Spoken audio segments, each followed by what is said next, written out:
What is going on, guys? It's the Nightwing at Way of Life Esports coming at you guys with another League of Legends video, Rift Inside Season 1, Episode 8. This has to be one of the most monumental moments in LCS history. Cloud9 started off, 35-2, 35-3. They even started off 9-0 when the split first started. But you know what? It's all over. TSM do the reverse to what Cloud9 did to them back in 2018. And guess what? That roster of TSM had Sven on it. Not saying anything, but it did. Just like C9 ended TSM's world run back in 2018, TSM now ends C9's world run in 2020, 2 years later. Isn't that something? That's just crazy to me. C9 ended TSM's run with Sven. And then TSM end C9's run at Worlds with Sven. But Sven is the consistent part of the rosters. That's so crazy.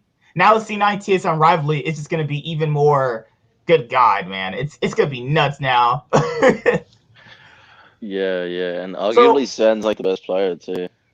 It's weird. So, how are you guys doing today? How are you guys doing? Interesting. Monday afternoon. Oh my God. How did you guys feel about the LCS this week? I felt like a lot of things. I felt like the Team Liquid FlyQuest series was definitely closer than I expected. I didn't think it would go whichever way. Like, I didn't think there was like a preference between either of the two teams, but they have such a distinct style. Like, they have a distinct way they play, both of those teams, and I assumed like it would just be a crush or like a really fast series one way or the other because of how they are and how like those teams are. And like once one thing clicks in the first game, it'll just snowball to the next and the next. Mm-hmm. But it was actually a close series and actually like was more fun to watch than I felt like the TSM C9 series.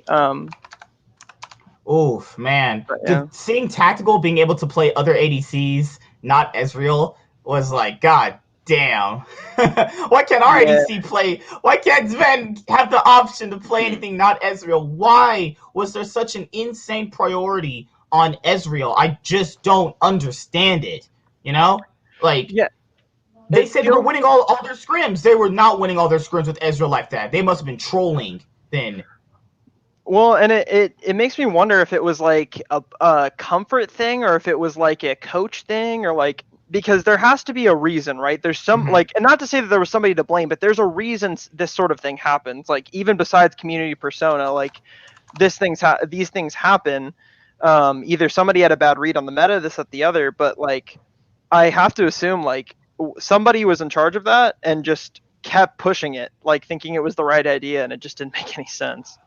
I'm gonna chime in on your meta thing there, actually. Okay. I feel like scrims are a good indicator of like how good you are, but you don't want to like let them convince you that you're better than what you are, right? Yeah, for sure. And I feel like in scrims people give up really easily, which could probably like inflate you're right. Ezreal, from what I've heard, rate, right? There's been some teams that'll literally go into a scrim and they lose in literally like maybe 30 seconds to like 2 minutes. They're like, all right, can we just do it over? I'm like, you didn't win anything then. Are teams actually taking that as an indicator that you're good? You didn't win. I think 30 seconds to a 2-minute game? What the fuck? I've touched on this show before as well. It's really stupid mindset. What about CLG? Oh my god, this story's hilarious. He said CLG was griefing all their scrims. He said CLG was griefing all their scrims. Name a more iconic duo, griefing on stage and griefing in scrims. Doesn't change. Yeah. I'm still kind of salty over that, but yeah. No, what I was gonna say was like Ezreal was really strong mid game. I think everyone knows that, and it's really easy to get run over in mid game when people are willing to fight. But when it comes like on stage, when you're playing safe and everyone's scaling and whatnot, then you're probably gonna lose out late game when people actually reach the late game on stage, right? So I think C9 probably just convinced themselves that they're good with it.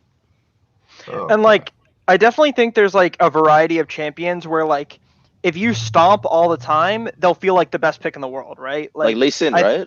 Yeah, like Lee Sin. I think Ezreal can fall in that category of like, if you go even, it can sometimes look really bad. Like especially if you play the mid game where you don't have all the opportunity to farm, or you can't like get in some of those skirmish fights that get you a lead. If you go even with most AD carries, you're not always gonna come out ahead.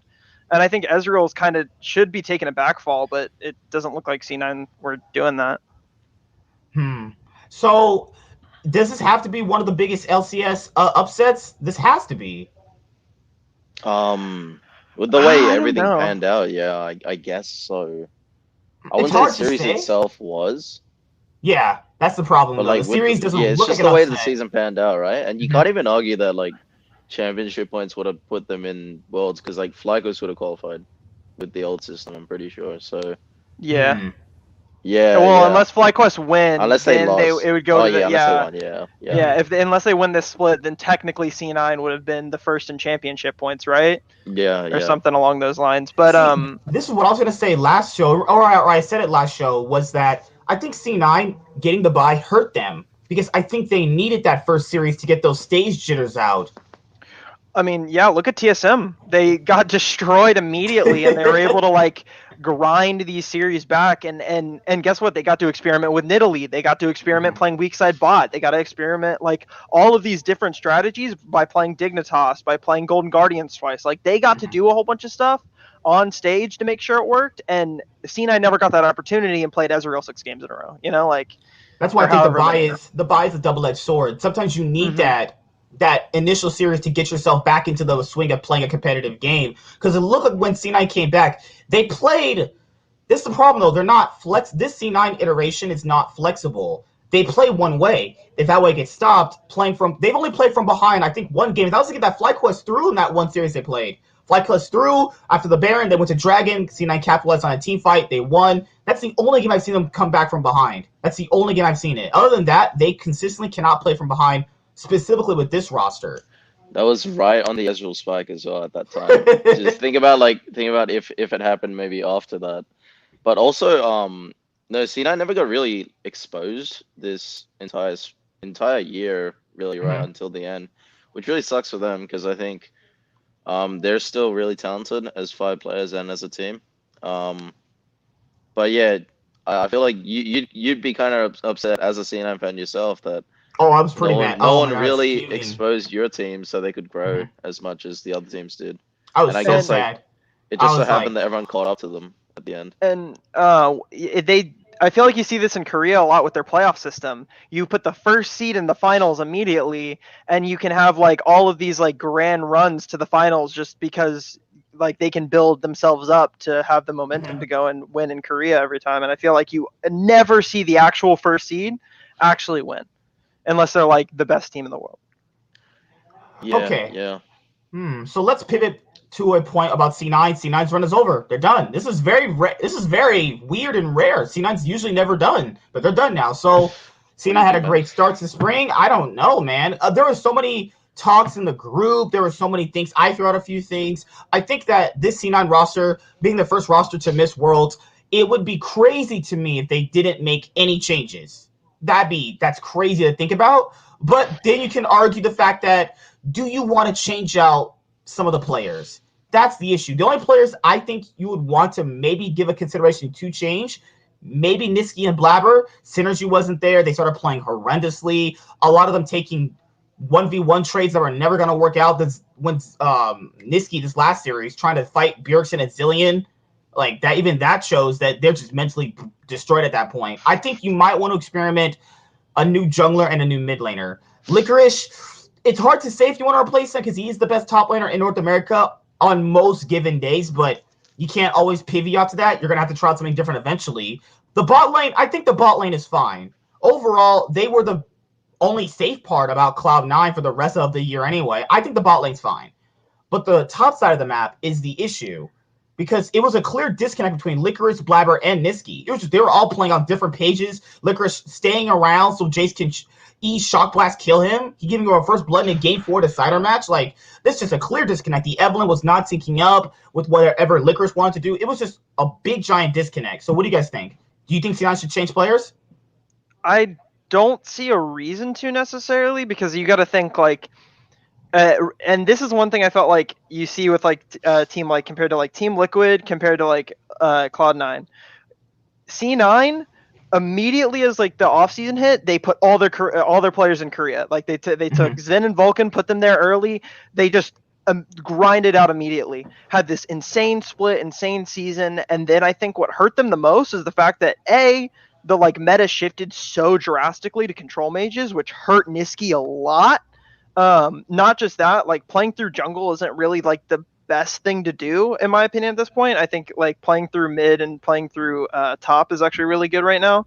But like I think with how everything's changed and not being able to like have that like mid-season not having MSI and being able to like go to like I think where was it? It was in like it was either in China or Korea, but they would have had like a great boot camp opportunity. They would have came back stronger, obviously, and they had a great start to the season or to the summer split. But I just I don't see why you'd try to change things. I think take this off season and try to like see if there's any real issues, because it doesn't seem like there were any real issues in the sense that the issues that you can't fix. A real issue is an issue you can't fix. They don't have any real issues. You can fix a lot of their issues. Talk to Blabber about like maybe playing a more passive style, being able to play some of the like Santorin junglers while you have like Niski be like, hey, we're putting you on control mages for the next week and a half on scrims, you know, like patchable fixes. But yeah, I don't see a point in trying to change some of their stuff. But at the same time, I don't know. If you look at it from a org standpoint, missing out on Worlds for the first time in a very long time, that's the indicator to maybe Jack or whoever's running the C9 LOL team is like, do we got to make a roster change? Because theoretically, you could get a stronger mid laner than Niski, but he also isn't the worst mid laner either. And he was the best mid laner, like about a month ago? It's just, I don't know, man. So, Yo, I think they should give the academy solo laners the starting spot though. And I was actually going to lead into that. Yeah. Fox played really well in his finals. He's rank 1 right now in solo queue too. Yeah. It. I definitely think like just taking the time to like iron out kinks, but yeah, I was going to point that out actually, is like maybe seeing like, okay, well, what if we did like duos where we put like Fudge and Inori, because like that's the thing, or like Inori and Palafox, because like Blabber Niski are like the combo, right? Like they work well together, they always have, but like they've kind of been weird. So like maybe see if like you sub in like either one of them at a time, do some like creative things. I think you can use that the like first place academy slot really well. I agree. Yeah, I think Fudge as well. He's been consistent the entire year, and I think a jungler like Blabber might not suit those two players just because they're pretty carry oriented. So like you said, putting in Inori actually might be worth a shot, right? If people don't remember Inori, he was on Phoenix 1 way back in 2017. Is when the whole Mike Young situation happened. Inori in the academy, he's been pretty good so far. But back then he was like a Rengar player, right? He was like the carry player. Now he's like the glue player, the tank player, you know, the Centaur style. And I think that would suit their solo laners a lot better. So coming into the series, who'd you guys? I picked C9. Who'd you pick, Flair? Oh, I actually picked TSM. Really? You have I had a couple. I think like it was a big toss up before the season even start, or the series even starts, because like I think I thought the same about the FlyQuest Liquid match, that like it was going to be a little bit of a stomp no matter what. You were either going to have C9 play well and like play decent, like super well, and like actually get their shit together, or you were going to have TSM be able to flex all their different styles and be able to like try and do all their different things, weak side bot, like all the Bjergsen picks, you know, like I felt like TSM were either going to run away with it or C9 were going to run away with it. And I felt like I haven't seen enough good things out of C9 recently. It had to be TSM. That's true. I even said, I was like, you know what, TSM won, I'm not surprised. They've been playing pretty well. And that reverse sweep they did against Golden Guardians, it definitely kicked them back into shape where you saw the players just super ecstatic they even won. They probably thought going into that series they're going to lose. Now, remember when there was FlyQuest and TSM not scrimming C9? Do you think that contributed to Cloud9 not getting like at least decent amount of scrims? Amount? No. You definitely have people to scrim as long as the regular season's on. But I think the quality of scrims is really going to drop, right? And what I said before, like they already are in a bad spot because like they've been playing one style the entire year and it's been working. FPX style. And you know. Yeah, newsflash, guys. FPX is also not a world. Towards the end. FPX also is not on Worlds either. Yeah. Exactly, right? So yeah, no. The other top teams not scrimming them definitely hurts them though. Without a doubt.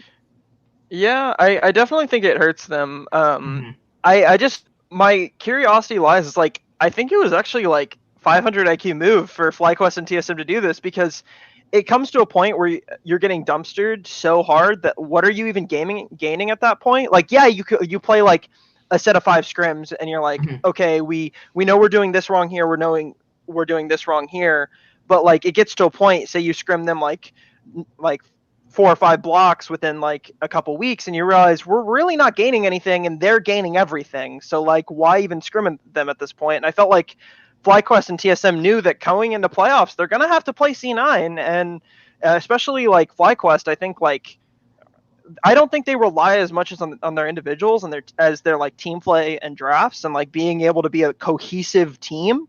And I think it was like 500 IQ move to like not scrim C9, be like, we're not showing them anything, we're not giving them anything, they don't even know what we play. Yeah, because at that point, if the players are so mentally demoralized, you really just don't gain anything. They probably aren't even trying when they're playing against Cloud9. Because Golden Guardians, didn't they tweet? They went like 1-30 against C9 in scrims? That's atrocious. Imagine getting destroyed. That means what's 99% win rate. I imagine they have that over every single other team. It wouldn't even come close if that sounds so unimaginable. Like, I just think that they have such a hard win weight in scrims that teams are just it's even hard for them because now teams don't want to play them because players are getting demoralized. So what do? Do they just play down to their level? I think that they started playing down to their level. Well, I don't think they gain anything from those scrims either, right? Yeah. They're just stumping them so hard. The only thing they gain is false confidence, and it really bites them in the back in the end, right? And like I definitely, watching some of the TSM Legend stuff, I really think they had a very outside approach to scrims. You could see when they had communication issues, they would go and like do certain things to like they did no comms in like a scrim block. And it's like, imagine doing no comms in a scrim block, like no typing, maybe just some pings. Like it will fix some of those issues, and it's a very like diverse approach to how you're going to do that. I felt like C9. Okay, well, how are we gonna learn from these scrims if we're stomping? Okay, well, let's not scrim for a while, or let's try to like take a break. And I felt like you could regain an approach to scrims, regain some of that, like, okay, we're coming in with a new thought process, or like try doing some different things. It felt like they were just kind of like not running it, but like just constantly hitting it, like trying to like see, okay, we're winning all the time. Why should we not stop doing things? They needed to think out of the box, in my opinion, when it came to scrims. And that's the question they need to ask themselves more, is why is it working right now? You know, why is it not going to work later? And yeah, you know, do we need to play more styles? And I think at the end of the day, yeah, these guys probably needed to kind of experiment outside of their own little box. So, well, that's it for Cloud9. They are pretty much done. The last series was also not inspiring. The last player I do want to PV out to is Blabber, because it looked like Blabber, he definitely went through a meta change, or did he just get taken down by the better competition? Like, were you guys always high on Blabber, or do you think that it was just a split where there was no other better jungler, so he's just the best by default? I'm gonna say it's a combination of like a million things. Okay, so like first off, he was always the coin flip player. We always knew like if he's gonna look bad, he's gonna look really bad. Like no matter what, like everybody knows that. Second off, the competition got a little bit better. You have FlyQuest looking better, Liquid looking better, TSM looking better. Like you have all of these teams kind of taking it up a notch. So I think that's like combo number 2. Also meta change. For a player on his first full LCS split, changing meta so drastically after pushing in one style for one thing, or for a full split, can really like hinder everything. So I don't think it's like, oh well, it's one thing or the other. Blabber's playing worse. It's all like this combination, and that's where I think like when I was talking about real problems, that's actually one of them. Is like Blabber having a million issues can create a real problem in the sense, okay, well, how are we going to deal with this? I think it's a million things. He's gonna need a refined play style. Like if he's gonna be aggressive and stay aggressive. Like when he's trying to play that supportive Trundle style that he did for a few games, I was like, this is just not it. This ain't it, bro. You ever missing point blank channel pillars to save your ADC? That's like some Iron Man. That's some Iron, ranked shit right there. Can we talk about how Vulcan just ate Sven into a bomb? That was the funniest thing ever. Right there, you saw. After that point, you saw Sven like, all right, we're just done. Dude, that was so funny. Like, and you could tell. Like, I rewatched it and I didn't realize that it was really Spin was walking away. You can see his head tilt, like his character head tilt, and he's walking the other way from Vulcan to like not kill each other. And then Vulcan goes nah and just eats them, and they both die. And I'm like, oh my god. I'm gonna be honest, guys. I didn't even know the interaction, and I think Vulcan didn't know. It was like an honest mistake, right? He didn't know the interaction there. Of course, yeah. No, I just think it's funny. It's like the FBI. No, but it really sums up the series, doesn't it? Yeah, it's like the Cody Sun at Worlds or the FBI at the TSM series. It's not something you would like really knock a player for. You're not gonna go as a coach like, man, you eating him at that bomb there really lost us the series, dog. Like, of course, yeah, no, it definitely was like just a meme, but like, gosh, that was so funny. That was so funny. I was just like, after that, you saw Vulcan's head tilt after every single bad thing he did, because he knew Sven was mad. Like it's like if you guys have girlfriends, like like when you do something really stupid and like they're mad, but they give you that stink face. They don't want to say anything in public because it's obviously gonna cause a scene. But it's like, you really messed up. My girlfriend had the same thing. Like I accidentally I legitimately accidentally tripped her. It was like it's just legitimately accident, and she was like, that's I am Walmart. Like outside, you're gonna get it outside. I'm like, I'm gonna actually kill you outside. But like that's how bot lane is. That's how I got better at bot lane when I was playing League. I played playing League recently a lot more. Bot lane is like a tango, like a dance. You know how you slow dance stuff like that. You have to go in one motion. It's been a while since they've moved on one motion, guys. I'm being serious here. Like, it's been a while since Sven and Vulcan have been on the same page. They've been good individual players, but Vulcan being on Bard consistently, Vulcan being on Yumi, you can tell that, like, hurt his confidence because he was really good at these playmaking supports, and Reaper didn't really give him any, but that might be because also in scrims he could have been not performing very well on them either. So it's kind of a give and take there. Yeah, I feel like with most of the map, it's like, okay, well, Licorice is like 50-50, Blabber and Niski are running it down, and it feels like in the bottom lane, it's like, man, what is this draft diff? Like, does Vin not want to play Caitlyn? Or does what's his face? Vulcan really bad on control mages or something like that? Like, or not control mages, but bot lane mages. Like it was so weird seeing them play some of the picks they were. It didn't make sense. And it could be the players, it could be the staff, but I definitely think they weren't bad. I definitely think Sven and Vulcan were like, even now I think they're the best bot lane in the league. But why are they playing the safest comps imaginable, and why are they not like having any impact? And I think it's just draft diff. If FBI and Huhi of all people can play Senna, Lux bot lanes, I know for sure Sven and Vulcan can do it. But it's even Niski. Like, Niski went from best mid laner, spring split, top 3. He was like, top 4 all last year pretty much. And now it looks like he's very middle of the pack. If you're looking at just the playoffs overall, he was not impactful in pretty much any of the games. Like, even the games they won against EG, it was like, man, where's the Niski that was so dominant in spring? It's like, we know he's going to roam with Blabber, he's going to always play with his jungler, but that's the issue Doinby fell into in the LPL, is that once you face the better player, it doesn't matter what your strengths are. He can just do anything you can do better. And that's the thing Jensen and Bjergsen always have over him. It's just that they're just individually better, and they can do what he can better. And Bjergsen's issue was that he would really never roam or anything. He would never roam. He would never play with his team. Now he's starting to really do that. That's going to make him, he's even stronger of a player now. Jensen also is the same way. Niski's just weaker than them overall. That's why I brought up changing out the mid laner potential, because it's just who he is, and that's not going to change. You can't fix like individual skill. That's just him as a player personally. But yeah, any last things for C9? They're done. So you guys can rate C9. They're overrated. The spring split sucks. Online tournament sucks. I have a question, because Triple, you play mid.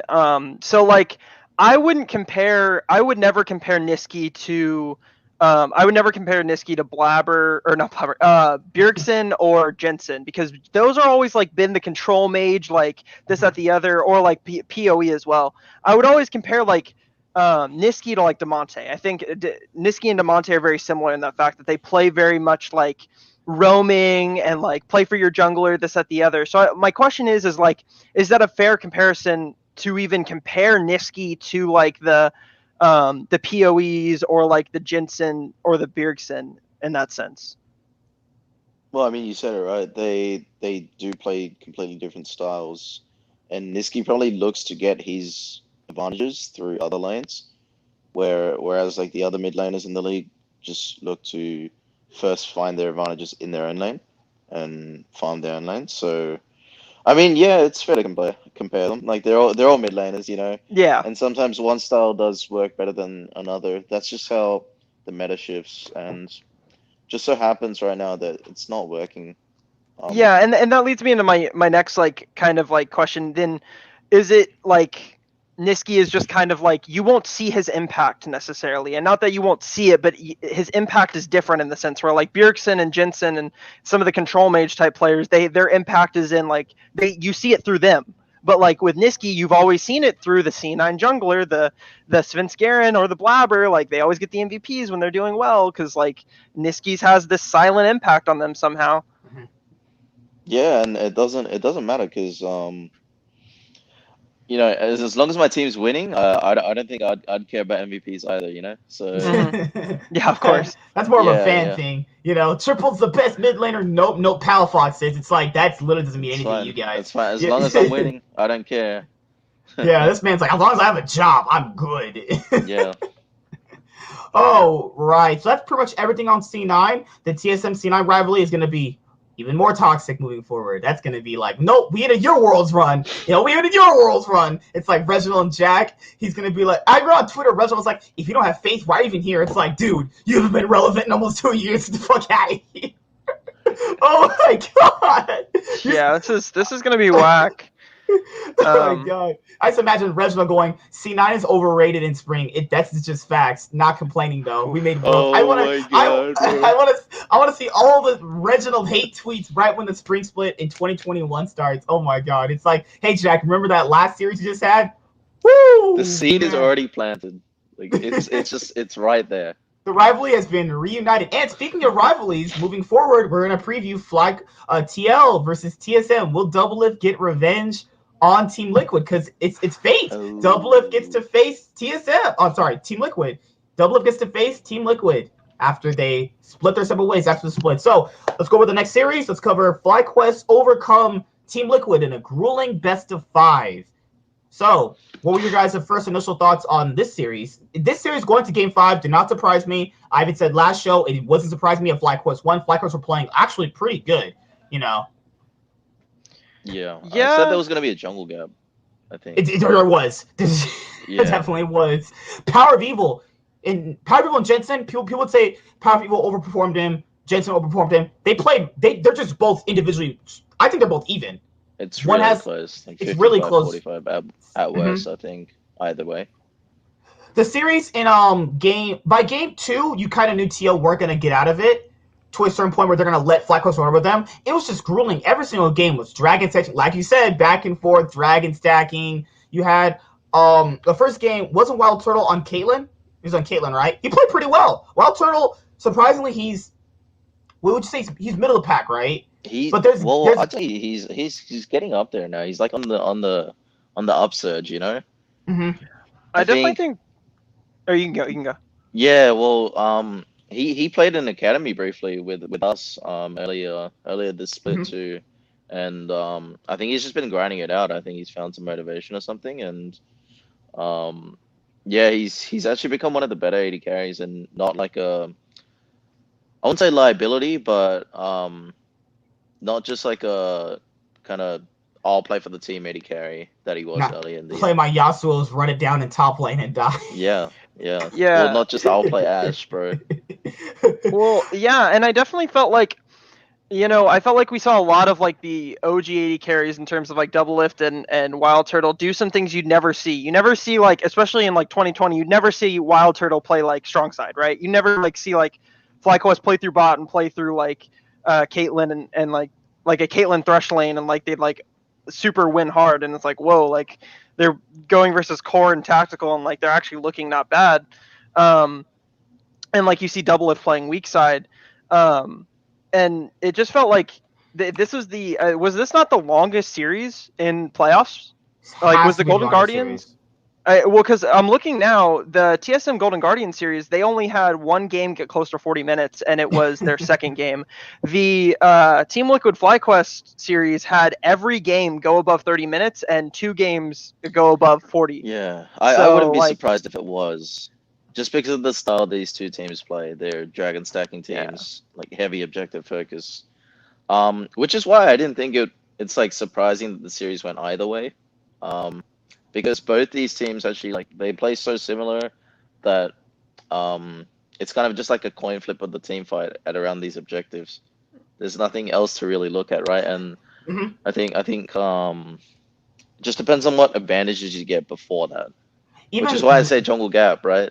What do you Jungle guys? gap. Because that's what I was going to bring up. Yeah. Because Santorin, the only jungle gap game was game 2, where he was on Kha'Zix. I was like, what is Santorin doing on Kha'Zix, man? Why is this man out on Trundle? He saw him go in and invade and died. It's like, all right, dude, come on, this game's over. He literally got 3 people killed.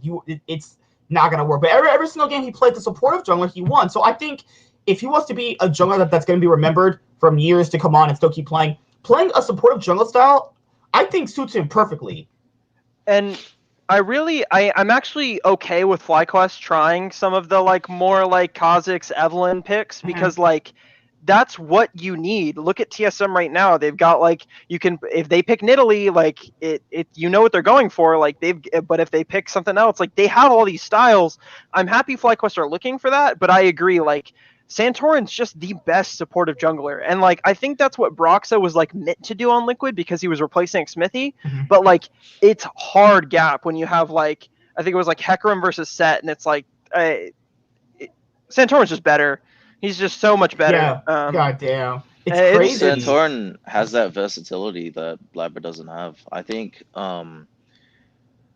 everyone sees Santorin as like the supportive kind of jungler, but I know he can play the carry junglers too, and like the farm junglers. He can be played around too. It's just that FlyQuest already has enough threats on the team, so he can actually switch to that style, which is really like it's a really impressive trait for a player.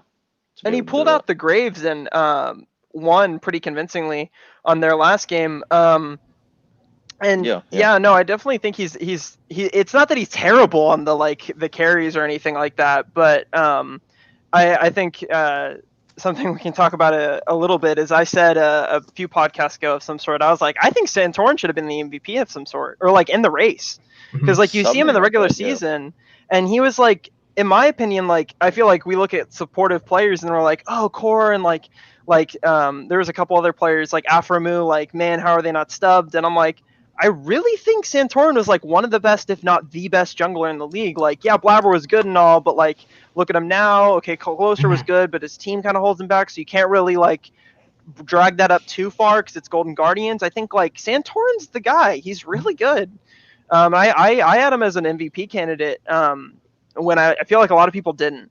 So yeah, huge jungler. I had him as my second All Pro jungler during when that was a thing. I thought Closer was just overall in terms of what I saw in junglers, I thought Closer was better. But I had Closer, Santorin, Blabber. But even you could even make the argument there was another better jungler. But in terms of the 2020 Thumber split, I had Closer, Santorin, and Blabber. Even for the AD carry position, the next player, Tactical. People said, "Oh yeah, he can't be like Doublelift. He's gonna be like Doublelift for Team Liquid to be good." Nope. He can be his own player, and he is his own player now. Because this is what I want to tell people: just because someone gets replaced doesn't mean they have to be that player. He can be his own player with his own strengths, and he actually got Rookie of the Split, and he played really well this series. Oh my god, we have talent like him here, and we keep importing. What is? Yeah, I was watching North America. What are you doing? I'm not gonna go on a tangent here, but I was watching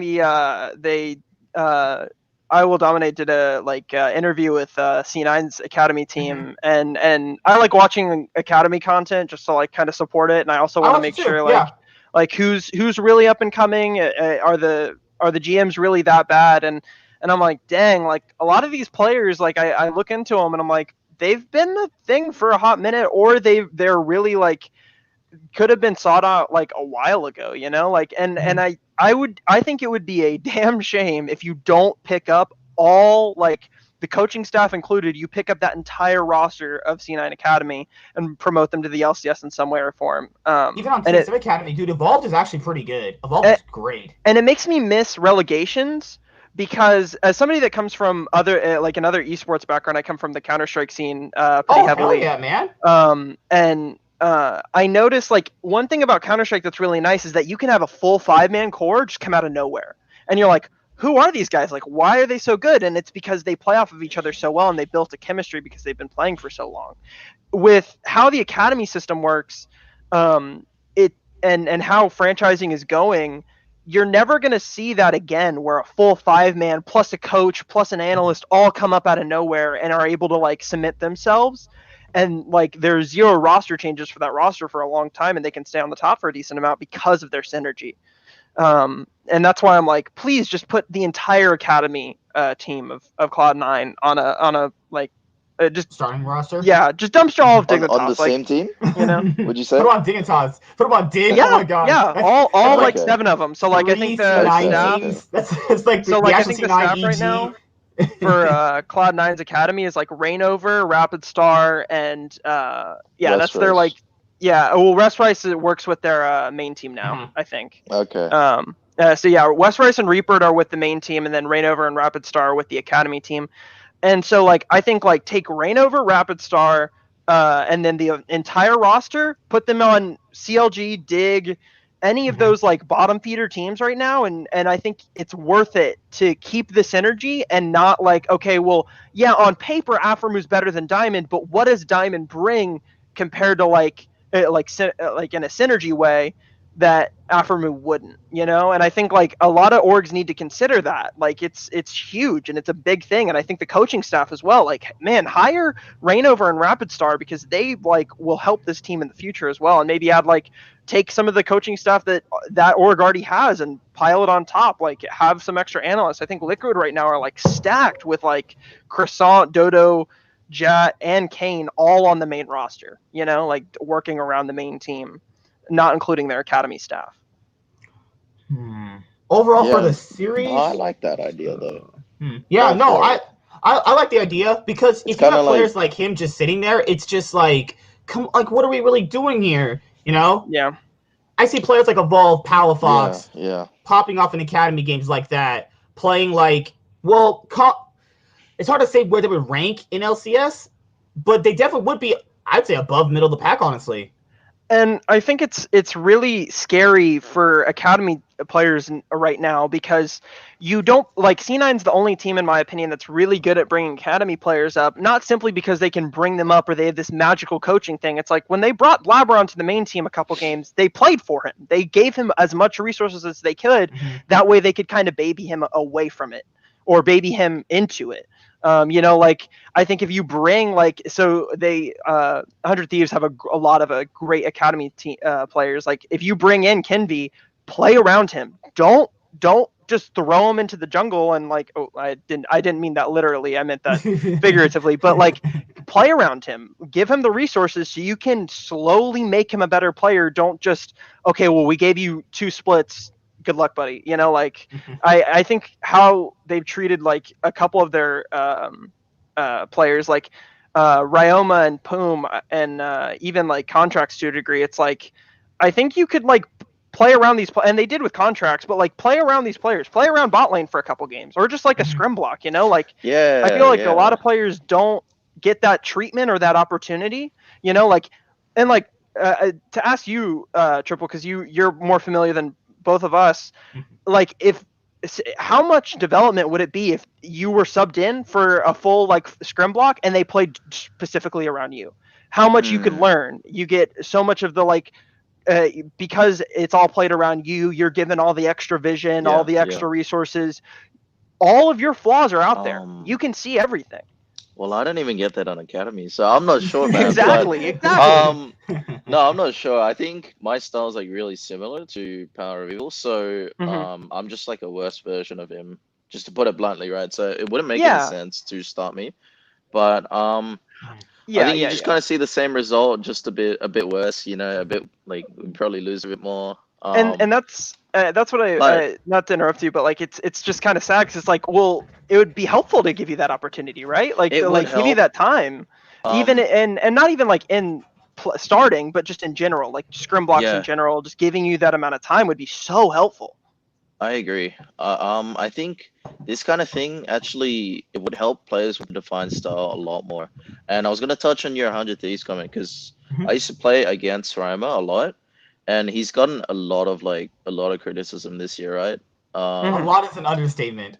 Yeah, that's a yeah, little bit that of is an an understatement. understatement I was too. gonna But ask you. I was gonna ask you. I was going to say that this guy used to play Akali Aurelia, and I think just a bunch of like Yeah, very aggressive all-in he was like champions a Yasuo in one trick at OS one and point, Yasuo, right? yeah. Yasuo Yeah. Gragas like every single game. And this year, like he just defaulted to Zoe every single game. It's either Zoe or Oriana or LeBlanc or something like that. And it's kind of disappointing to see because I think back in OS, he would just pick these champions and like it got to the point where we had to ban like two of them because we couldn't deal with them.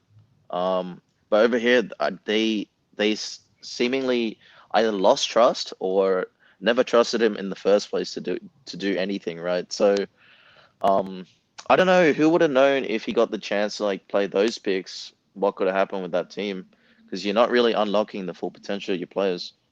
Yeah, and that's exactly what I'm getting to there. Like, go, hey, what are your top three champions? We'll give you all any of them, and we're just gonna give you a draft that revolves around it, even if it's like a bad draft. You know, like Yeah, those scrim blocks and the way you set up a scrim should be something you think about. Like, okay, well, we're playing this scrim just to give like Ryoma just like an entire game all to himself to learn, to take the time and be like, okay, well, you can't take this trading pattern that you might have been able to take in OS, or you can't take that in NA, you know? Like, I think it gets into exactly what I'm talking about.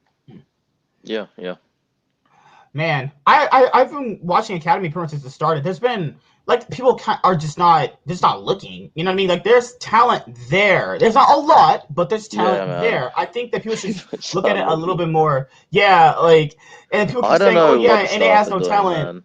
It's it could be a Look lot at of things, EU, you look know. at China, right? And Hmm. look at Korea as well. I think there's something that Korea and China do that these other Western regions don't is these teams have development leagues too. So like they have trainee teams. And I think that's like the 100 next thing that NA teams should actually all look to do. So Hmm. it'd be interesting seeing how things move forward going to next year because we've only franchised recently, but yeah, I think it's time for teams to start looking at C teams. Yeah, and I think I was gonna make a take on the Hotline League about this, Hmm. about talking about.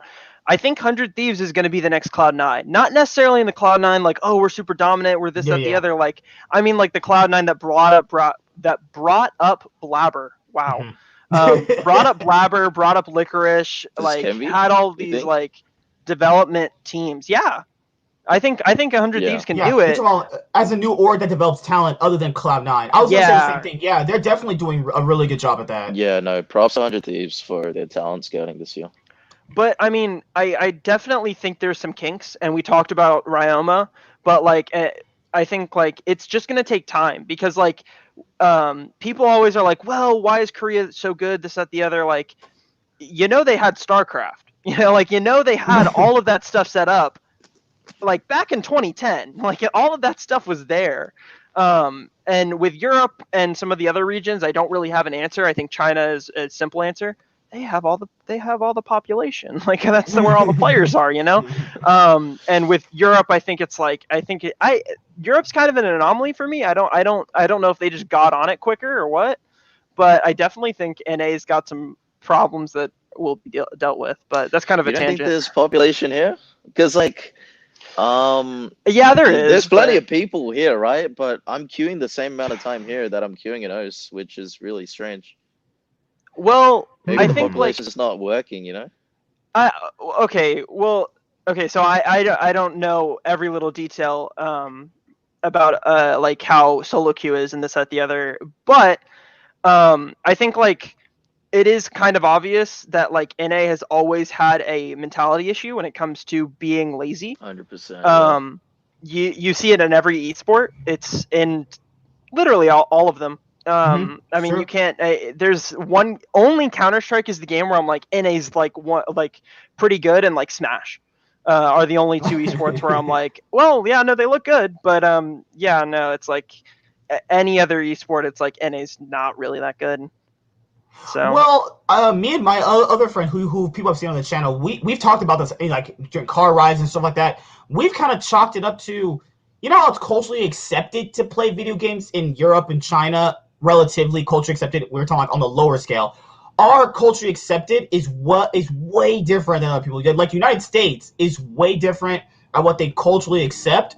So I think that when gaming becomes a little bit more bigger than it is now, I think we'll see a lot more players, because then people think it's cool to play League of Legends at the highest level. Not saying it like mainstream is the way to get new players. It is though. A factor of League was on like ESPN TV, and then you had a bunch of other places on like TV or other bigger media sites broadcasting about League. Imagine streaming sites like Netflix hosting LCS days. That would get a lot of people interested, because I think that in America, on an average household, it's not a lot of people playing League though. Like, we're the exceptions, obviously, from a lot of the people that do play. There's a lot of them, but the average household, like now for America, not a lot of people are playing League though. I'm not saying it's dying, but yeah, and not to interrupt, but yeah, they did it. There was a photo like study that was so I think it's like out of 100%, not including China, it's like 27% split in Korea and Europe. They both have like 24 to like 27% there. I think it's like OS had like 9 or 8%. Turkey has 6 or 7, and then we have 10. I mean, Is this not player base? that's yeah. This is player base. Okay. And it might be old, it might be outdated. That's just something I saw a long time ago, like not too long ago, like a couple months ago. But it's like if Wow. that's the player base, like also factor That's in really you interesting. half that up in like Yeah. divisions. There's probably 2% in Challenger. The rest you could just take it out and throw out the window. That's pretty much it. Because you factor in that's 10% of the player base, right? Then you also factor in how much of them are actually high ranked. That's also different too. Because like what, like the average League player is what, like maybe silver nowadays, gold highest. That's like pro players are getting flamed for being in diamond of all places. So, let me get to Michael's comment. Michael Adantura. I'm pretty sure I spelled that right. The main reason why NA is weak in general is because of their lack of creativity and effort. Other major regions work way harder than North America. China is super aggressive, and EU is creative. Do you agree with that too? Yeah, I agree. China invested so much into their league scene. I mean, half their fortune. Good God. Yes, I agree. Yeah. No, not Michael. You're right. Also, China doesn't do that. Hey, this is a popularity contest, so I keep you in our roster. China is like, you play badly, you're out. That's it. Is Which that has okay? problems. So I have a question about that, because like I don't think a GM seriously thinks that. I don't think there's a way. I don't think there's seriously a way where a GM goes like, because like we saw this with Liquid. If Liquid cared, they would keep Doublelift. You know, like if Liquid cared about that sort of thing, Doublelift would be there. Like they were becoming one of the most popular teams because of him. And I think that like team quite obviously dropped significantly in popularity because of him. Not they look better, but whatever. So it's like I don't think GMs seriously think that. At least I hope so. But yeah, I have a chart, I think. So 2018. Today, guys. The so casual Liquid fan that wants to. I'm Liquid. I'm on top now. I'm kind of shifted to TSM, but oh no, he's going to the top side. The player base, I think I was wrong. I think I was wrong. So Korea is at like 3 million. EU West, and this is player base in the actual servers. 2.6 mil. NA has 1.6. EU Northeast, is that NE? EU Northeast is 1.4, and then Brazil is 1.2, and then below that is everything else. If you're curious about OS is 196,000. Wow. Watching Oceania and that's 2018, by the way. So just, how did you just live preference. in Oceania? How did you live in Oceania and play League of Legends there? I watched their leagues. Yeah. Good God, I've seen lanes just. I think I saw Darius lose to one of the most. What was it? I saw Darius lose to Orin at one point. I was like, what am I even watching, dude? What is this? You can get away with anything there, man. Bro, I saw a Varus and a Karma lose 2v2 Yeah. to a Kaisa and a Lux. I was like, what am I watching? Wait, win? Because Oh, win it is was like last. It was like Okay, It last must have I was been gonna one say of the Blanc- lower teams though, or like the versus a lower good team. teams are so Because the skill bad. disparity there is really crazy. Oh. You have good players, obviously, right? Mhm. You've seen OS imports come here.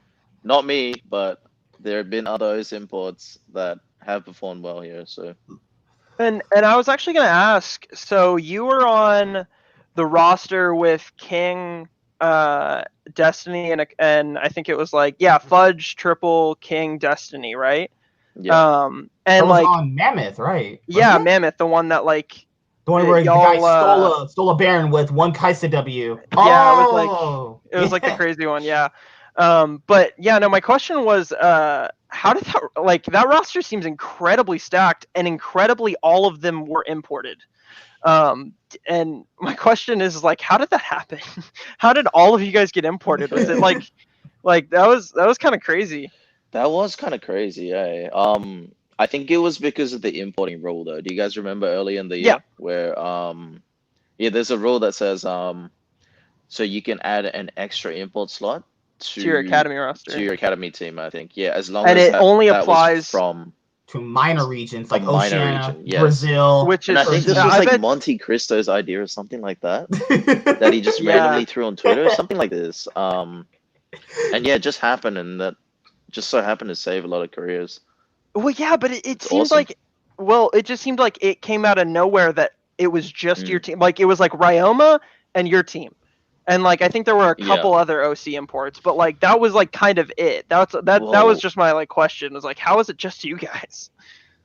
I'm not sure, to be honest. I think there are actually a few other players. I think the OS team going to Worlds this year, I think the jungler and the AD carry maybe are import worthy too. So maybe you guys will see them. But yeah, I think talent people doing talent scouting just need to do their jobs and actually watch the Stop games. taking word of mouth. Exactly. And I think Yeah. EU does this pretty well, and like also teams with like development teams, you got a lot more staff, you got a lot more people that can watch over these games and scout minor regions. All right. So, as we close into the final week of the LCS 2020 Summer Split, we have a few more matches to go. And the first one was what? TSM versus Team Liquid first? That's the first Yeah. one, right? Yeah.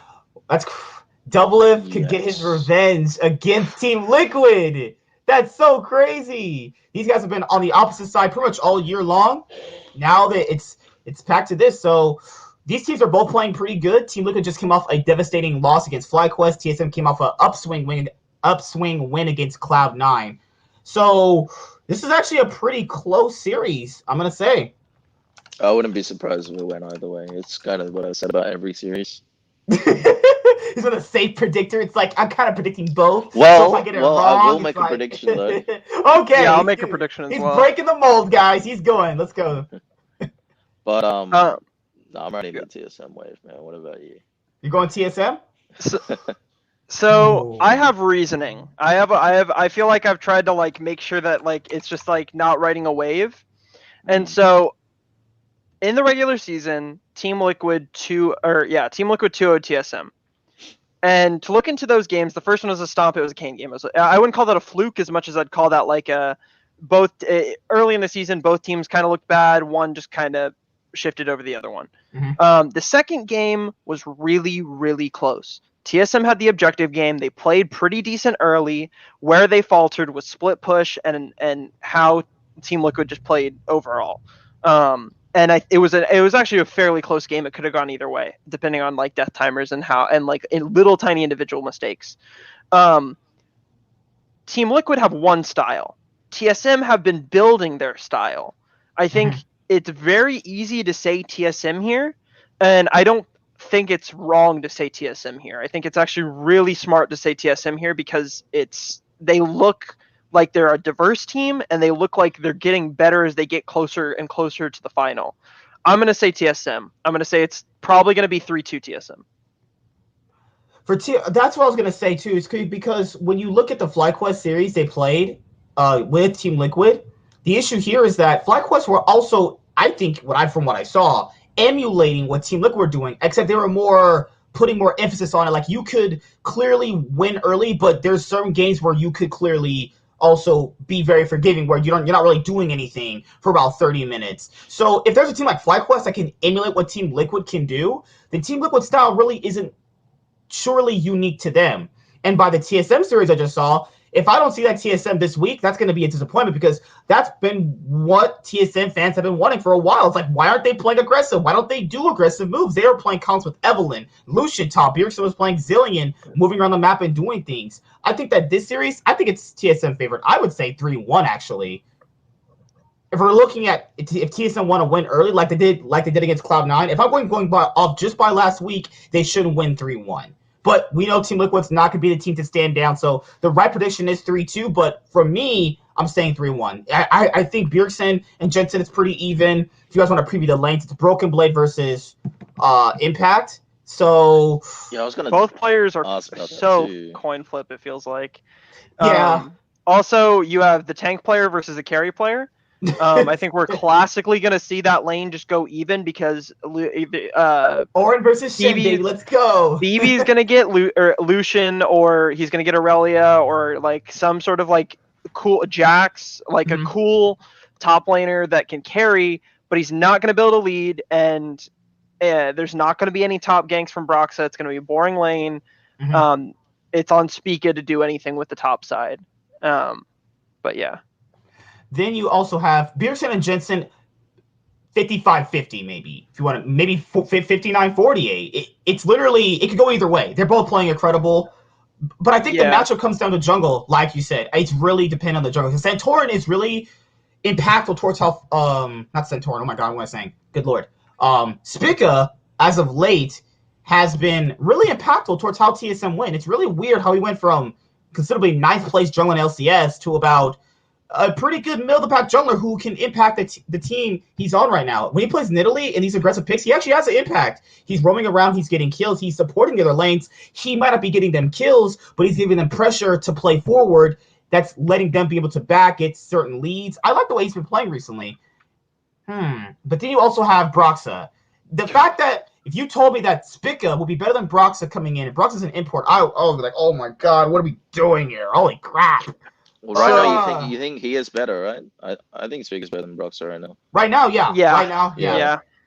It's I actually have a question about the mid lane matchup for a triple, because I see all of this like raging debate. Okay, well, Bjergsen's obviously the MVP man, like he's just the best player in the world. Bjergsen 100%. And then I hear I think Thorin's made this comment before, like Jensen's really good. And so like you being a mid laner, is it Jensen or is it Bjergsen? Like, put the nail in the coffin a little bit for fun. Oh my god! It's Bjergsen, man. From my experience, it's Bjergsen. Because Jensen for me. Well, I've never struggled as much versus Bjergsen and Paravivo. I think these two players are the two mid laners in the region I look up to. No, not Jensen. I don't struggle against Jensen from solo queue or whatever, but this is just my personal experience. I think the other two mid laners are super hard to play against because they're always keeping you on your toes, you know, especially when they pick DF or something. And Bjergsen, he's going to roam on every single wave if you give him the chance to. He's going to pressure the map, and you know your team's going to fall apart if you don't do something about it. If you don't win lane. What about Jizuke?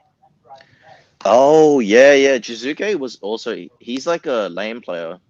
He put you under a lot of pressure and just plays super aggressive. I think his playstyle was just play to not care every game, and you be under the pump. Same old. So yeah, Jizuke actually was one of the harder mid laners to play against in solo queue as well. But I don't know what happened to that guy. He just disappeared. Imports are good in North America because their style is really bad. Man, this man's just saying everything we've been saying for literal years. Good job, man. That's a pretty general statement, though. That Lucian Senna comp was legit a Chinese comp that TSM used, and they hard won with it. They didn't even hard win with it. They absolutely ran away with the game. They picked that comp in the draft and won. That's how it worked. There was no hard win. You won by picking champions. Yeah. Draft And I diff. actually don't think the Lucian was actually that good. Solo lane Lucians, yeah, like it's like the like counter pick. It's like this, that, the other. But I think like there are a ton of other counter picks top that are A, safer to like lose into, and also like better for like carrying in general. I don't think Lucian's really like the best like solo lane dominant like carry style top laner that I think he's made out to be. I think like I'm gonna sound like an LS fanboy, but there's like Vayne, there's a couple other like there's a Vayne couple top. like Oh my god, that's so yeah, scary to play no, I'm against. dead serious. Like Vayne top and a couple other like weird carries, and I was listening to their stream and they're pointing it out, and I'm like, yeah, it makes total sense to put like Vayne here instead of Lucian because he like just tons of reasons, lane matchups, etc. But I definitely think like that Lucian pick was really weird for me. I don't think Lucian was perfect there. And then you have the bot lane matchup, Double Lift and Biofrost versus Tactical and Core JJ. Double Lift facing off against his X support. These are even bot lanes, I would say. I would edge it towards TL's bot lane, maybe because of Core JJ. But Tactical and Double Lift are even, I would say. And then you have Core JJ. Is Core JJ the tipping factor in the bot lane matchup? I think so, man. I think it is. Yeah, I don't think. Okay, so here's the thing. I think the TSM's bot lane, oddly enough, Double Lift has gotten good at playing weak side. Playing Ashe, playing into the other bottom lane's pick has been their best resource so far. Bringing back Biofrost, who can like just be more stable there, was so good for them. While as like Team Liquid's bot lane are just versatile and good all the way around. So I think like if you can just draft for bot lane if you're Team Liquid, you're gonna win a lot of games. Yeah, okay. I agree. I just think they're better, both of them. Mm-hmm. So you guys are predicting TSM to beat Team Liquid. Also, if Team Liquid lose, they are in the playing stage, which I personally think is a little underrated amongst people because play stage I think can help you a lot with that long drought from just not playing on stage for a while. I think the playing stage is a godsend, but then it's also bad because you get to face incredible teams if you make it out of the playing stage. Yeah, you might draw a scary Korean team. I think like so like with how Worlds works, I'm really excited just in general because because everybody flies in 2 weeks earlier. Mm-hmm. Everybody's going to be in the same boot camp location. They're obviously going to get computers. They're with Riot Games, like they're going to get everything they need. We're going to have, in my opinion, one of the most competitive world championships of all time because everyone's going to be in one spot. The ping's going to be low because everybody's in China. Everyone's going to be always competitive. In one spot, though. Dude, no, this has last been the year, case for last year, every Worlds. No, well, yeah, but like last year, quite obviously, you had Liquid, you had C9, all the European teams stayed in Europe, while everybody else was in Korea. Yeah. And I know that was like less competitive, but like you also like I know like some teams split between going to Europe or China, and I know like that can make ping differences. Like people are going to be in hotel, like not the same hotels, but like it's going to be the closest we've been ping wise for scrims before a world championship ever. I would guess. I'm trying to imagine T1 in the playing stage. Yeah, it's definitely looking rough for you right now. True. I feel sorry, Michael. True. Michael, imagine a united in rivalry. T1 united in rivalry. Okay, so you guys got TSM winning the series, right? Versus TL. TL's third place for North America. I'm saying 3-1. Flair's 3-1. Triple, what are you saying? I think... I'll go with the 3-1 TSM. Okay, so for the finals, we're gonna have to predict it both ways. So if TSM and FlyQuest meet each other in the finals, who do you think wins? Who takes the crown for the 2020 LCS Summer Split? FlyQuest had back-to-back final appearances. Imagine Cloud9 dominant. They lost the first time around. This time around, it's a little bit more better. They gotten way stronger. Is it FlyQuest's time to finally win a title? Is it their time? So going both ways, I hate to say it. Sorry, Triple, but I don't think FlyQuest can win. Either way, the big reason is, I know. But here's the thing, and I've been on this for FlyQuest for a while, and they've proved me wrong. They really have. But FlyQuest will never be the sum of their parts in the sense, or will be better than the sum of their parts in the sense that I don't think like, and there's a reason why they got snubbed in All Pro, and it's not because those players are necessarily bad, but their team play is what shines so well.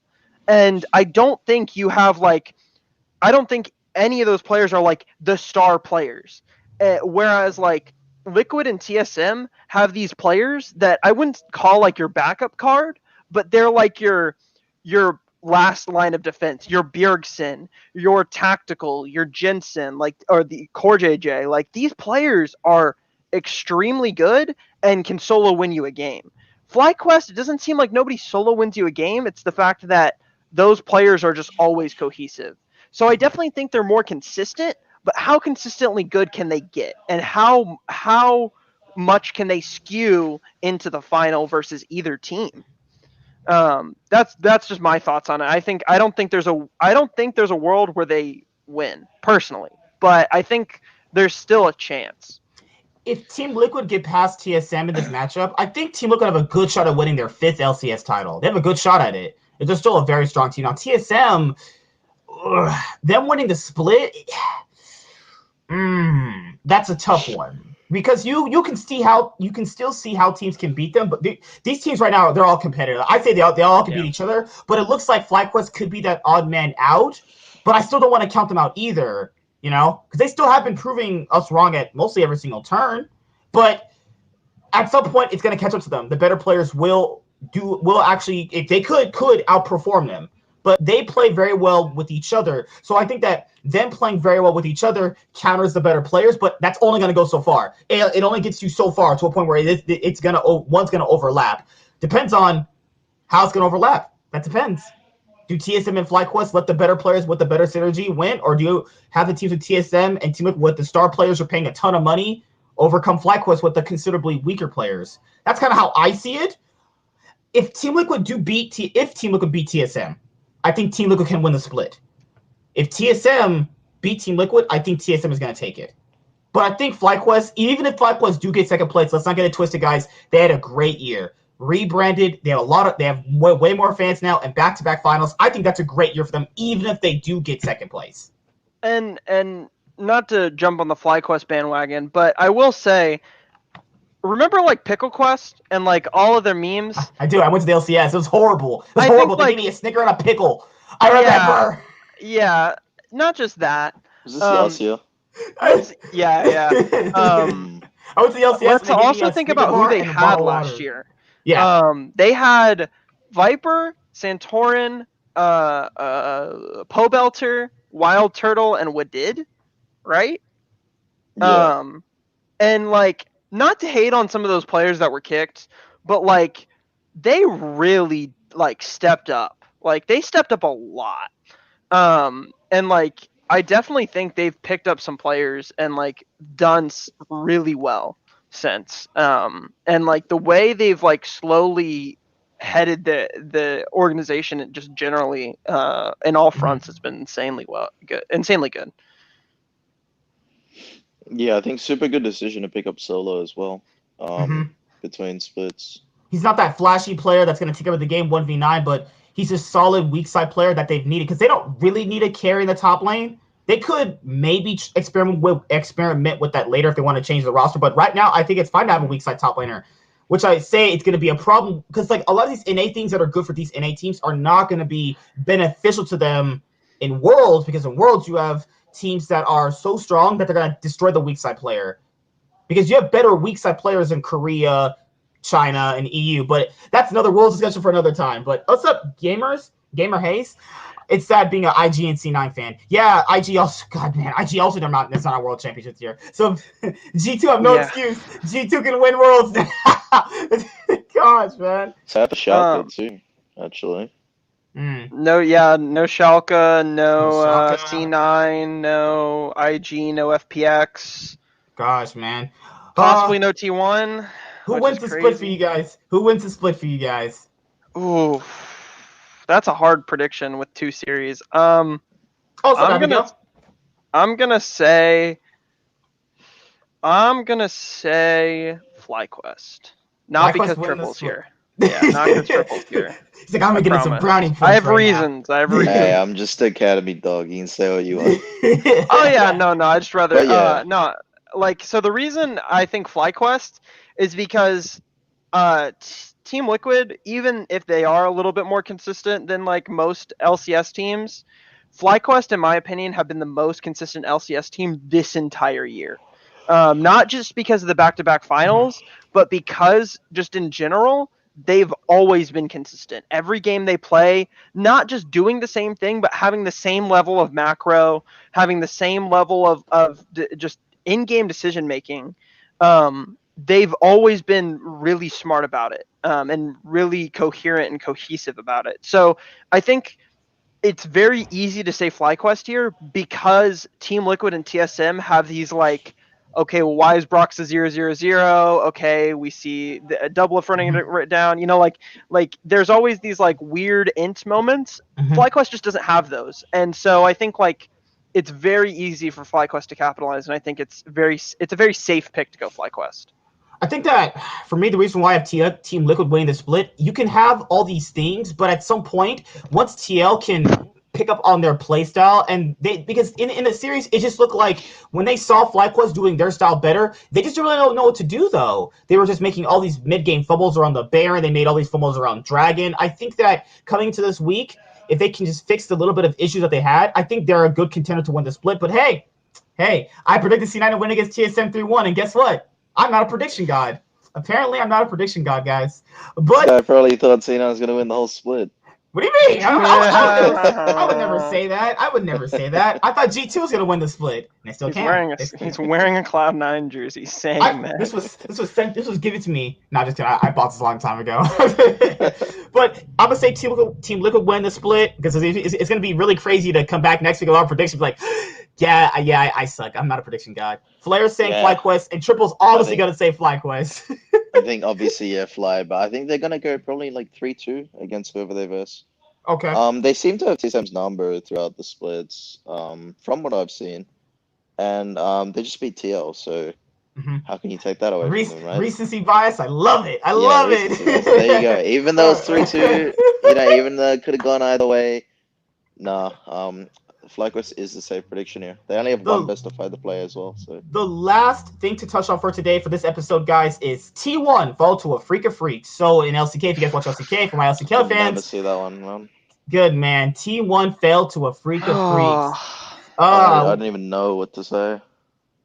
I mean, across the board, honestly, like Afreeca's players are pretty good.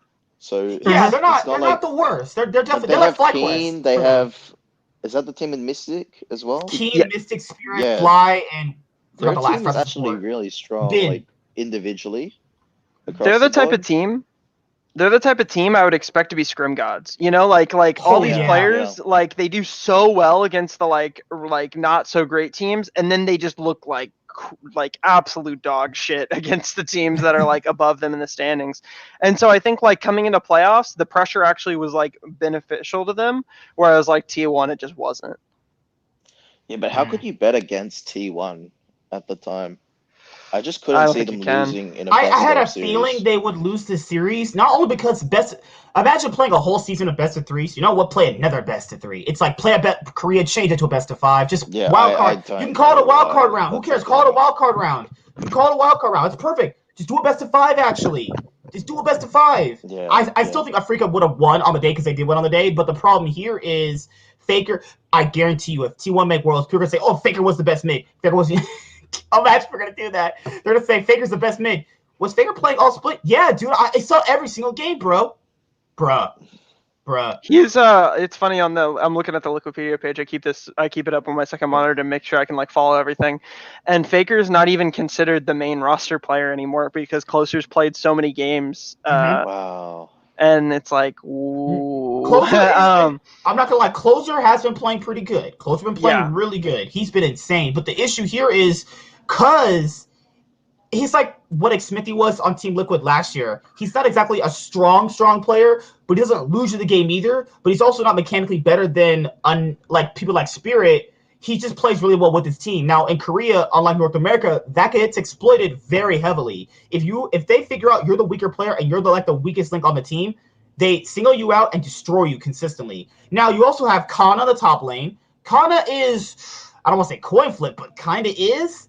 There's certain games where he runs it down. There's some games where he pops off, and then they have considerably the best bot lane with Teddy and Effort.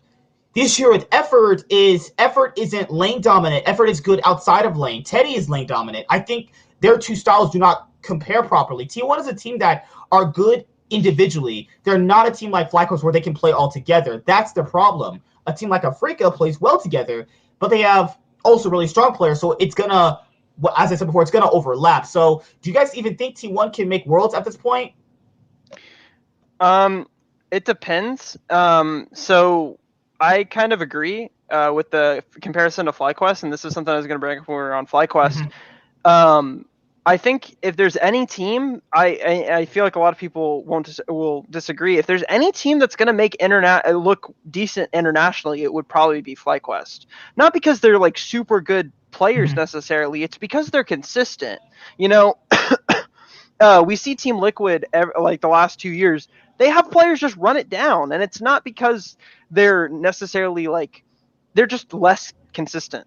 FlyQuest are super consistent, and the reason why T1 haven't been super good this split isn't, in my opinion, because they've gone and been insanely bad all of a sudden. It's because who challenged them last split? I mean, DRX were pretty good, but they weren't like what they are now, and same with Damwon. Wasn't that the split with Griffin?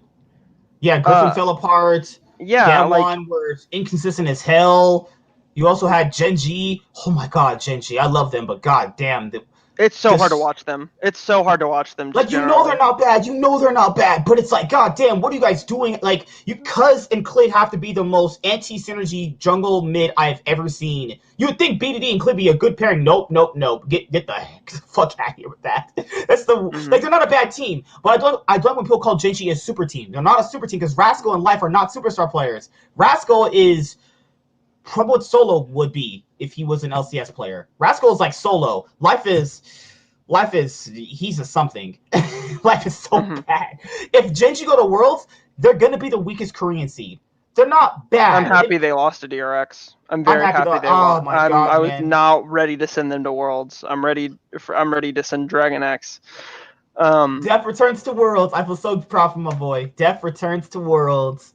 Whew. You know, so I know like everybody's high on BDD, but I feel like, yeah, he wins them games a lot. But my question is like, is he really like the MVP of Korea? Whereas you see a lot of and I ask this because I feel like we've seen this like the last year, last 2 years with him, where he looks like the best player on the team, and he's like this like 1v9 player. That's what I'm trying to say, dude. Why don't Damwon players get love? Damwon players are just incredible. But with BDD, why are we seeing a pattern of him always looking like a 1v9 carry, but his team is consistently like not the best team in Korea? It could be what you said earlier. They put all the resources into him so he looks better by default, but on his own, he doesn't look that good because there's been some games where he just looks atrocious. There's been some games on Azir where he plays Azir and Zoe and he just 1v9 carries the game. I think personally, Damwon is the best team, one of the best team in the world right now. I think one of them, of the top side Damwon players, Canyon, Naguri, or Showmaker should have gotten MVP. Showmaker should have definitely gotten MVP. Canyon got it, what's it, like last year? Canyon got it? Yeah, last year Canyon got it in like summer. I think Canyon should have got it this year in 2020 LCS Summer Split. He's been playing incredible. All the Damwon players are on the same finally, Damwon are on the same page. Damwon have been consistently not on the same page. You're having like Ghost hit the like Ghost will try to engage on like a utility ADC. Naguri's like split pushing. Their team is fighting. They lose a team fight. Naguri just TPs in, dies. I was like, what's wrong with this team? They're all individually really strong, but they never can come together. And finally, the split they come together, I think they can win the split. They're all playing in the same. They finally have fixed the thing where I had the issue with them was like, they're not all playing together. They're all doing things differently. It's just like, you can clearly tell they're doing it. For Genji's issues is they need a new support, a new top laner. This is not it with these two. Like, if you want to be considered a super team, if you need a super team, I like Rascal. I don't think Rascal's like that bad. If not Rascal, then Life. I think like there's a world where you keep Rascal just because I think he isn't super bad, but he's not like he's one of those players where I'm like just like if the meta suits for it, please put him on a tank. You know, like I don't think he's gonna be bad on a tank. He'll be fine on put him on Ornn duty. Like he'll feel like somebody hurt him, but it's okay. Whereas like I agree, life is just like so weird. Life is not good, man. Like, if they want to be considered a super team and one of the best teams in the world, you gotta replace Life by next season by the Dragon X support. What was his name? What's his name? Kyria? Not Kyria. Kyria? Is Kyria? Yeah. Kyria. Buy that guy. Buy that guy. Like, they want Ruler literally in certain games, you know they draft towards him. But he can't. Support is so strong in how the bot lane goes. I'm just not seeing how, if they want Ruler to be the franchise player, the player that's going to get them far, why is he playing with the player like Life? Life's playstyle is completely not Ruler's. Ruler wants to be lane dominant, get out of lane, carry the game. It's not Life's playstyle. It's not that way. To me personally. To me. Yeah. Michael says, what's it? As a T1 fanboy, it hurts to say, but Faker should retire after the season. It did look like that. Okay, so I'll say I will talk on the Faker thing because I think and I'll probably have some questions for you, Triple, because you're in the mid lane and you'll be able to probably analyze a little bit better than I will. But so, am I wrong in saying that like it feels like Faker keeps getting set up to fail? You know, like it feels like I keep seeing him put in these spots where Faker isn't like he's not. It's not that he's like set up to fail, but he's set up to look bad. And like I don't think it's all the time. I definitely think it's like he's running it down some games. Like I think there was a couple games where he played like set mid. I think it was like his last game versus Afreeca. It's like you're intentionally getting hit by these Zoe bubbles. But like I definitely think like there's a world where like T1 definitely keep Faker and just sell closer to like a Celly One Prince or like a KT along those lines. Yeah, a lot of people criticize T1 management for doing this. I'm not sure if there's actually internal conflict. I wouldn't be surprised, honestly. But yeah, it's always been weird to me that putting star players like Bjergsen or Faker or whatever, putting them on Set and Galio, it's always been a little bit weird to me. I'm not a fan of it. So, in a sense, you can say, like, yeah, champions-wise, draft-wise, he was kind of set up to fail or set up to not look so good. But yeah, when you pick those champions, you kind of have to rely on your team to carry you. I see what you're saying. You're relying on your best, quote-unquote, best player to play utility. It's not going to make him look good if the team fails around you. Michael says he isn't as strong anymore. Old Faker would solo carry games from mid, and he isn't playing carry chance. Well, that's also true. Which NA team's picking Faker up next with then? Oh God, let's not. C9 Faker. We've got to develop this new up and coming superstar. His name is Faker. A very unknown quantity. We haven't seen him before in any. I heard he won a few world championships. He was a solo Q star. I heard things. I don't know if they're true, but I definitely agree with Faker. He plays more for his team. He used to play for himself. That's true. He's been more of that. Yeah. And LS talked about this recently. LS fanboy right here. That Faker is still a top 4 mid laner. Like, don't get anybody wrong. Like, Faker is definitely a top 4. You could like easily say that, not just because of his laning, but because of things you don't see out of game. He is probably a leader in that team. He probably has a lot of comms.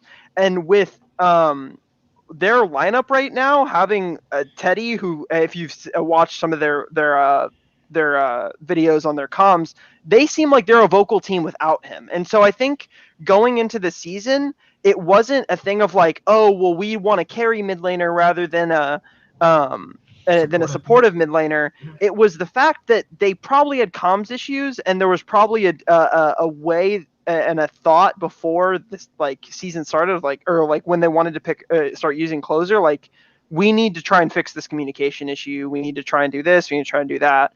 Because it's funny, closer doesn't speak at all. He just says yes, I go here, yes. Okay. So yeah, no, I don't think Faker I don't think he deserves to be out of the Yeah. LCK or out of T1. No. It doesn't make sense. He's set the bar so high as well. So Yeah. whenever Faker isn't completely destroying everyone, whenever he's not just the best mid in the world, and everyone's like, what's Can't going wait on? for What's it, wrong dude. with him, right? Can't wait for people to say No. Faker was the best mid if the T1 make Worlds, man. I can't wait for that shit. I can't wait for Faker to win Worlds this year. I agree. Showmaker, Chovy, Knight, and BDD are the best mid laners. Oh lord, man, those are it's so stacked with the mid lane. It's might be the most stacked mid lane for Worlds we ever had. He's throwing Faker. Rookie's up there too. It's so sad. Rookie can't be at Worlds. He played so well all year. Sad. Imagine throwing Rookie and Faker into all these guys. Showmaker, Chovy, 9BD. Goddamn, NA is not doing well at all. Bye, Bjergsen. Has NA ever been good with mid laners? Oh no, wait, it's EU's mid laners we take. We just take all other of people. the Europeans. They're taking the jobs.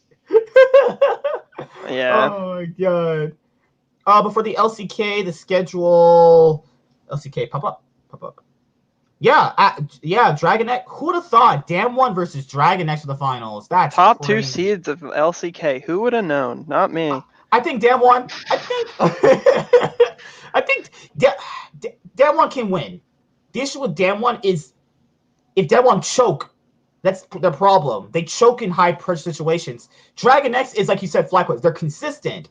DragonX have, I think, they have the weakest top side I've ever seen. With Rascal and was it Yosik? That top side is terrible. Wait, what? Doran. Doran. You said Rascal. Oh my lord. Doran and Yosik, right? Piosik. Yep. Piosik? Oh, I call him Yosik. I'm bad with names, guys. I'm sorry. Well, no, it's got a Y. It's Yeah. Yosik without a P. I think Damwon just have the stronger players. If you're going by lane, Damwon have the stronger players. DragonX is better late game and it's more consistent. So if DragonX win the title, I'm not surprised. But Damwon, it should be Damwon 3-0. They beat them really handily in the regular season. I'm saying Damwon 3-0. If DragonX wins, I think I remember this. Damwon crushed them. Do you remember the Heimerdinger game? Oh my lord! Wait, where was there a Heimerdinger game? Wait, I remember. I think go to Chovy's match history and you'll see this one game when he just went 0-8-0. What? Like there's a sea of green and he just went 0-8-0. Oh, is it like on his OPWG or whatever? No, on his competitive match history. Oh, really? When did he play Heimer? Yeah. He didn't play Heimer, but I think their bot lane played Heimer. Damwon team got just this. completely sprinted it. But Good God. Who else is? I could really see this going either way, though. I don't mean to be that guy who predicts like this. He'll never be. I like your style though. You'll never be wrong though. You'll never be wrong though. It's true, but I always make a prediction in the end, so I can be wrong. But yeah,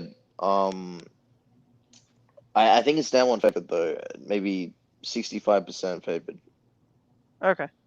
But yeah, I'll just say 3-1 Damwon if I were to make a prediction.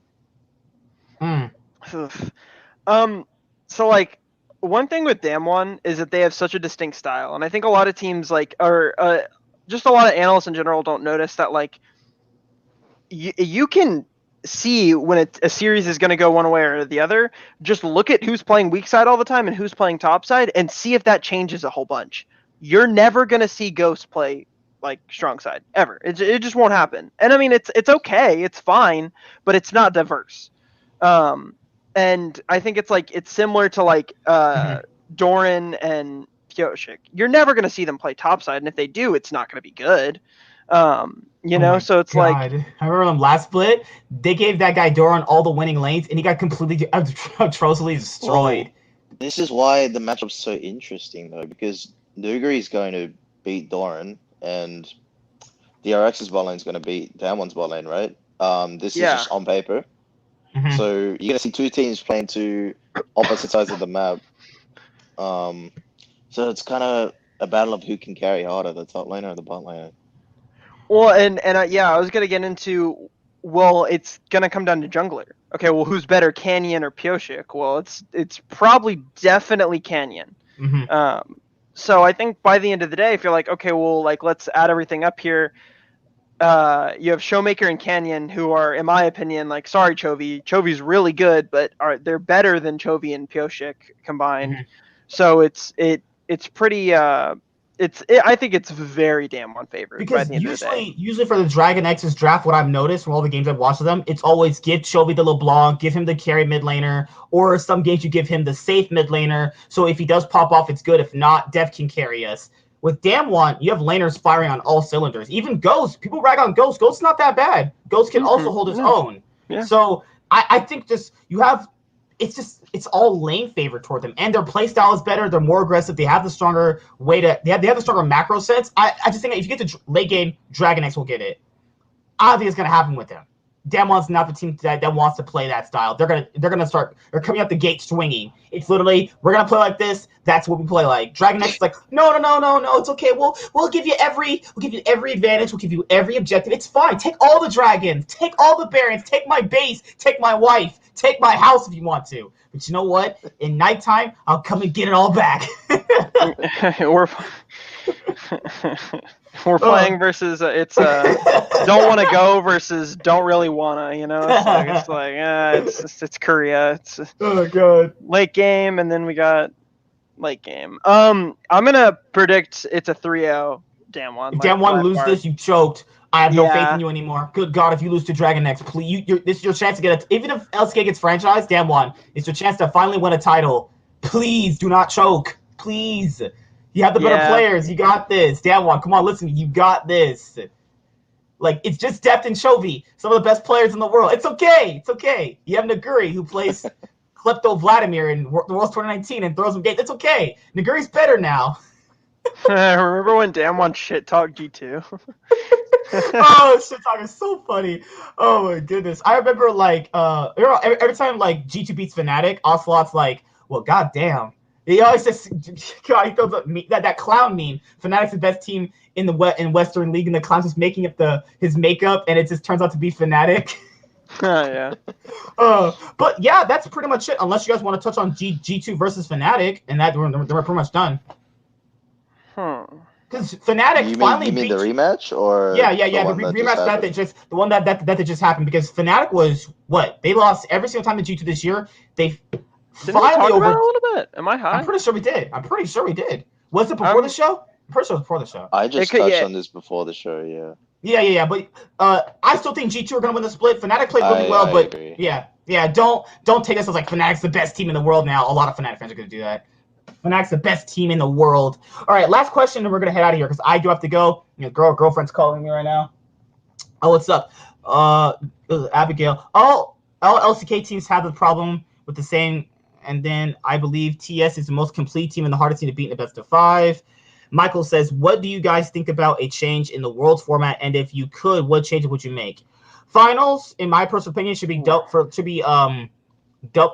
maybe semis should be double a limb. Maybe semis, not to take up too much time. You like Dota format? I was gonna say Smash, but no, that works too. That's fine too. Yeah. Maybe because Worlds is really, really time consuming, a lot of money put into it. Maybe just make the semis double elimination. Make semis double elim then. Just make semis double elim and Worlds finals double elim. Have a winners final. So if you get to the finals and you lose once, it's okay. You get another shot. That way you save time and you get another shot at if you're one of the best teams at that moment in time. What do you guys think? And then we'll close out. I'm all for double elim. I love double elimination. I just think it's right. More league the better for me. It's not easy to broadcast because there's so many games. Yeah, and it might make the viewing experience a bit hard. It's better for casual viewers if you just play just a bracket stage, really easy.